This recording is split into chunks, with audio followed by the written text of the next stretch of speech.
Theforest is one of the most popular indie games of the 2010s. It's basically like a real-life Minecraft. If those monsters from Minecraft included cannibals, and actually what the fuck is this?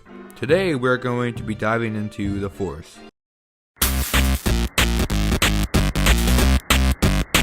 Theforest was inspired by cult film, for example The Descent, The Cannibal Holocaust, and video games like Don't Starve.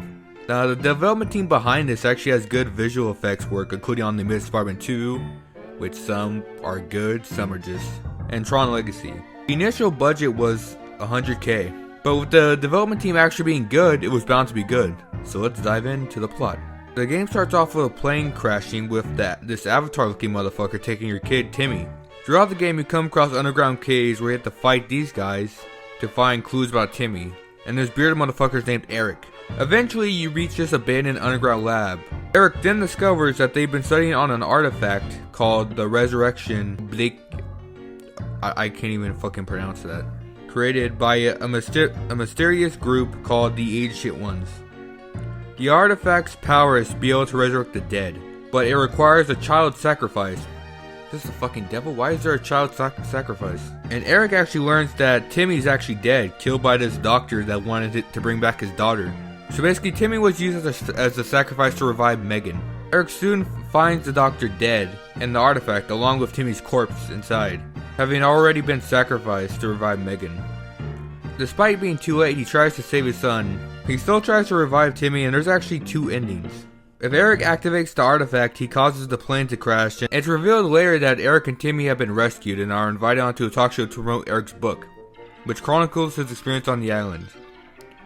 During the show, Timmy suddenly collapses and begins violently shaking.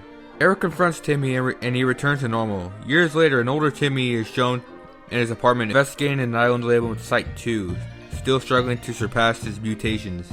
If Eric chooses to shut down the artifact, he spares the lives of everybody on the plane at the cost of Timmy remaining dead. Eric can then leave the facility and still continue on the plane. You can still play, it's kind of like creative mode in a sense of Minecraft, but there's not much to do afterwards. The gameplay is kind of like Minecraft in a way where you can combine stuff to make other stuff. Like being able to make the world's shittiest axe or an actual explosion. And actually stuff that's useful like a shelter and fires, which you can get from the survival book you brought on the trip. And you can craft stuff like a water catcher so it can catch rain for you so that way you can drink it. A thing that lets you carry berries. You also have an inventory on you at all times. You can also improve stuff like have access to have more speed or add cloth so that way you can burn it. So it makes killing enemies way more easier.